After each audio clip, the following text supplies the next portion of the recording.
O Senhor esteja convosco.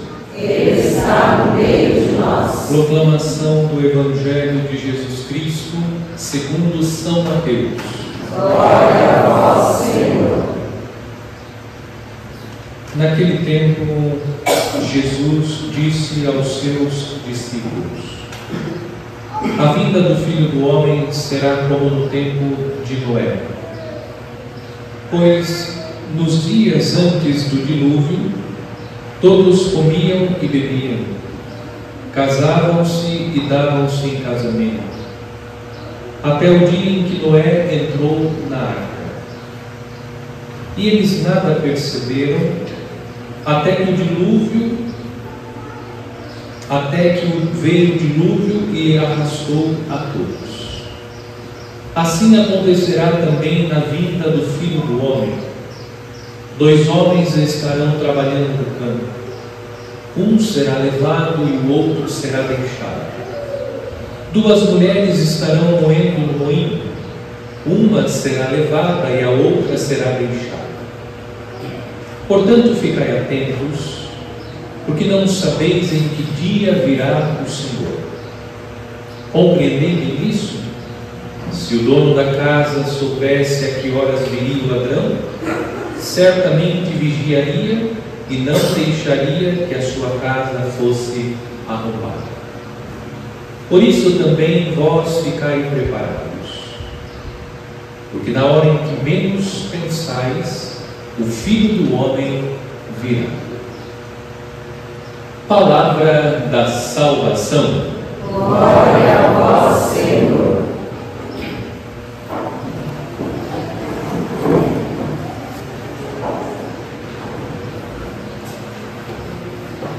Iniciamos neste domingo um novo ano litúrgico. E no início do ano litúrgico, celebramos o tempo do Advento. O tempo litúrgico do Advento tem dupla característica. Trata-se de um tempo que prepara a comunidade para as festas do Natal e também, nos primeiros dias, a liturgia do Advento nos prepara para a vinda gloriosa de Nosso Senhor. Nós vamos celebrar a recordação da primeira vinda de Cristo e vamos vivendo pela liturgia dos primeiros dias do Advento a preparação para a segunda vinda, a vinda gloriosa de Nosso Senhor, com a qual coincidirá o juízo final. Nós iniciamos a meditação sobre a vinda e o juízo final no final do ano litúrgico, celebrando os últimos dias do ano litúrgico. Os textos bíblicos selecionados pela Igreja indicavam essas realidades últimas.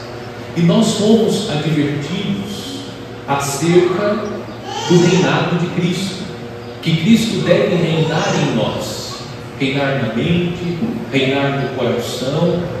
Cristo deve reinar no nosso corpo. O reinado de Cristo deve acontecer nas nossas vidas, para que, chegando Cristo Jesus gloriosamente, possamos participar da plenitude do reino de Deus. A liturgia do primeiro domingo do Advento nos adverte sobre a necessidade de estar preparado para a vinda do Filho do Homem. Nós desconhecemos o dia e a hora que o Senhor virá. O que nós conhecemos é Jesus anunciou que Ele virá gloriosamente.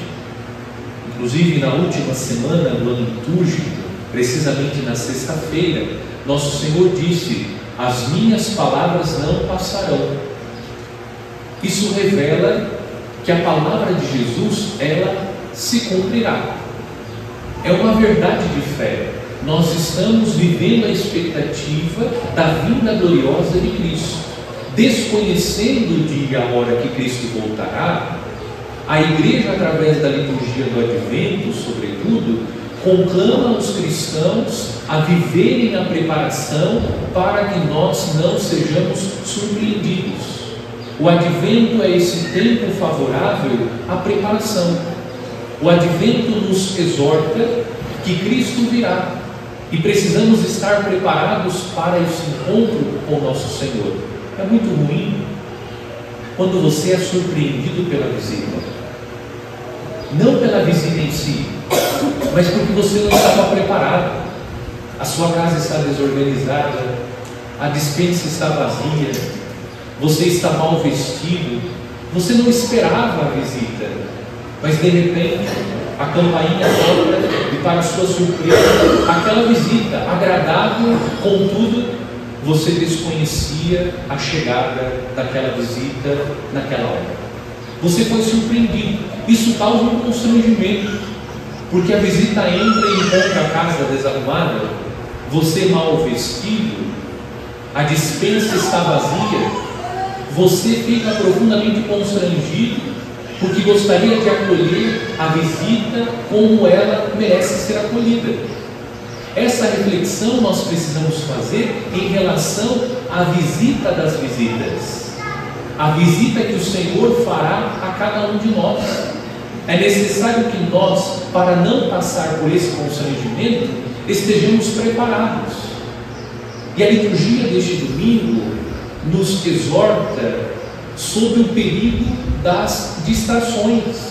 Nós ficamos distraídos e envolvidos com as coisas do mundo que nos esquecemos de empreender o caminho da preparação, de tal modo que nós não sejamos surpreendidos e fiquemos constrangidos. Sim, surpreendidos seremos, mas não ficaremos constrangidos, porque estaremos preparados para o encontro com o Senhor.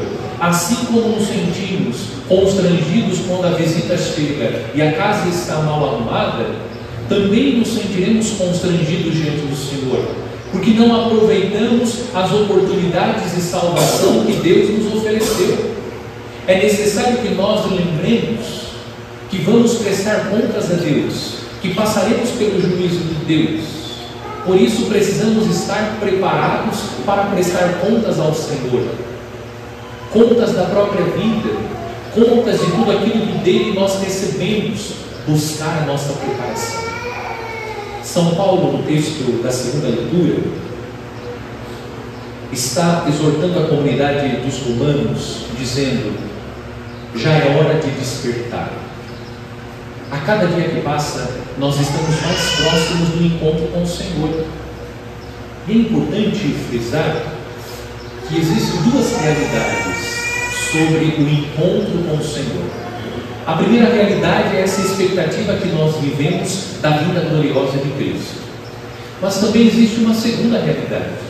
Pode ser que Cristo não venha, pode ser que nós, antes de Cristo vir, caminhemos ao encontro de Cristo pela morte. O encontro com Cristo irá acontecer. Não sabemos se será com a vinda gloriosa de Cristo ou com a nossa saída deste mundo pela morte. Nós não temos o controle sobre as duas coisas. Nós não conseguimos estabelecer o tempo, determinar o tempo da vinda de Cristo, assim como não conseguimos estabelecer o tempo de vida ou conhecer o tempo de vida que nós temos sobre a face da terra. Desconhecendo o dia que o Senhor virá ou que nós iremos ao encontro do Senhor, é preciso despertar para essa realidade e sair em São Paulo dizendo: despojemo-nos das ações das trevas e vistamos as armas da luz. É preciso se despojar de tudo aquilo tudo aquilo que nos impede de estar com a veste adequada. É necessário lembrar da parábola contada por Jesus. Aquele que estava na festa, contudo, a sua veste não era compatível à festa, ele foi jogado para fora. É preciso se despir das vestes e vestir as vestes que são compatíveis. E Jesus nos convida no Evangelho a viver esta preparação. Jesus nos convida a estar preparados. Vamos nos despir das vestes das trevas. E São Paulo vai citando algumas vestes das trevas de São Paulo: a cominhança, a bebedeira, as orgias sexuais e imoralidades, as brigas e rivalidades. São Paulo elenca algumas das vestes das trevas. Nós precisamos sondar sinceramente a nossa vida, identificar quais são as vestes das trevas que nós ainda estamos usando, quais são as vestes das trevas que nós temos no nosso armário. Às vezes nós não usamos com frequência as vestes das trevas, nós vamos intercalando as vestes dos filhos da luz e as vestes dos filhos das trevas. Qual é o problema? Eu não me desfaço das vestes das trevas, eu deixo guardado no armário. Quando eu precisar das vestes das trevas, eu vou colocá-las. São aqueles que dizem assim: eu dou um boi para não entrar numa briga, mas uma boiada para não sair dela. Isso é próprio daquele que usa as vestes das trevas. E tantas outras coisas. Não mexa comigo. Se mexer comigo, isso é próprio daquele que usa as vestes das trevas. Está com as vestes da luz, se faz de filho bom, mas quando o calo aperta, não pensa muito para abrir o armário e colocar as vestes das trevas. Nós precisamos nos despojar dessas vestes. E tantas vezes nós recorremos às vestes das trevas, não desfazemos. O advento é um tempo para lançar fora as vestes das trevas e manter no nosso armário e trazer conosco a veste da luz. Tomemos cuidado, porque esse tempo é um tempo sedutor. A liturgia está falando sobre as distrações. É preciso fugir das distrações. E esse tempo é muito sedutor. Nós ficamos encantados com as vitrines. Muitos já estão decorando a casa. Cuidado com as luzes da árvore de Natal.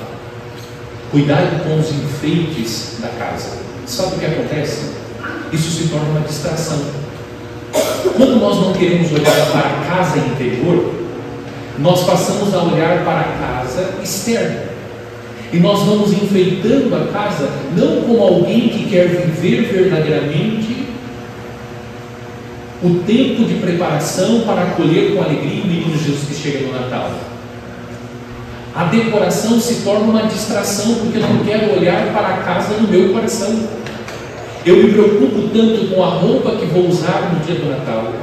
Eu me preocupo com aquilo que vou servir, com a decoração da minha casa, e se esqueço de olhar em primeiro lugar para a casa do meu coração, porque é essa casa que o menino Jesus quer visitar, é nela que ele deseja habitar. A decoração externa precisa ser o reflexo da busca sincera de organizar primeiro a casa interna. Cuidado com essas distrações, porque existem cristãos católicos que estão distraídos, estão mais preocupados com a casa externa do que com a casa interna. O advento é um tempo para que nós nos concentremos sobretudo na casa interna, depois na decoração da casa externa.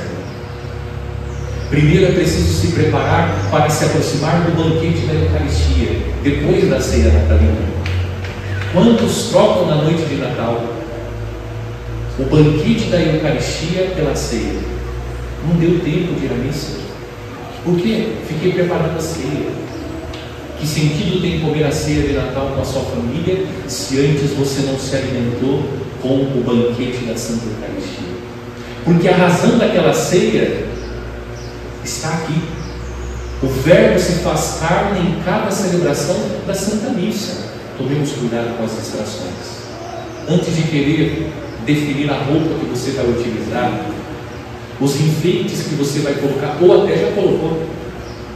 Antes de pensar em tudo isso, olhe para si, porque isso pode ser uma distração. Vocês estão entendendo? Não se trata de uma crítica à decoração da casa, se trata de uma exortação para que nós tomemos cuidado, porque nós podemos ficar distraídos com essas coisas e não focamos no essencial. Estamos preocupados com a pintura da casa, com a organização, com o tapete, com a toalha, mas e a confissão? Antes de fazer a lista do que você precisa comprar para a ceia de Natal, o que preciso comprar para a decoração, antes de fazer a lista de presentes, quem são as pessoas que vão receber um presente?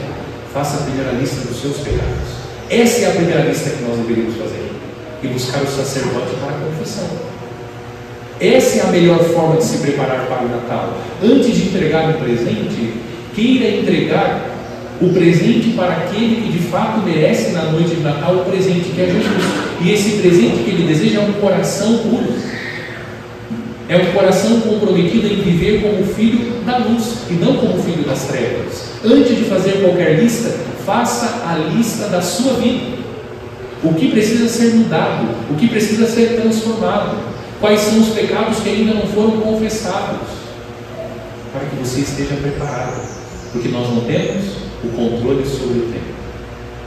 Pode ser que o Senhor venha amanhã, e pode ser que nós amanhã, pela morte, encontremos o Senhor. Termino chamando a atenção para um dado da história do cristianismo. No início do cristianismo, os cristãos, os primeiros cristãos, viviam a expectativa da vinda iminente de Cristo. Eles imaginavam que Cristo viria amanhã, ao ponto de deixar de trabalhar. E São Paulo, na carta aos Colossenses, diz: quem não trabalha não come. Por que São Paulo disse? Porque alguns cristãos, imaginando que Cristo viria amanhã, deixaram de trabalhar. Foi um problema. E São Paulo teve que advertir: nós esperamos o Cristo, ele voltará, mas desconhecemos o dia e a hora, portanto vamos trabalhar. Como a oração da coleta nos ensina, devemos esperar o Senhor praticando as boas obras. Precisamos seguir com a nossa vida. Agora, qual é o problema que hoje nós estamos enfrentando? Os primeiros cristãos, esse foi o problema. A vinda iminente de Cristo, cruzamos os braços. Hoje nós vivemos o oposto. Hoje nós vivemos como se Cristo não fosse voltar. Os primeiros cristãos, como se Cristo fosse voltar amanhã. Hoje, os cristãos vivem como se Cristo não fosse voltar, como se não fossem passar pelo tribunal de Cristo. Você não tem o controle sobre a sua vida, o controle é absoluto. Nós não temos o controle sobre o tempo. É preciso estar preparado, e essa preparação precisa começar hoje. Que Deus nos dê a graça de viver intensamente o tempo do Advento, buscando a preparação para o Natal e para o encontro definitivo com Deus.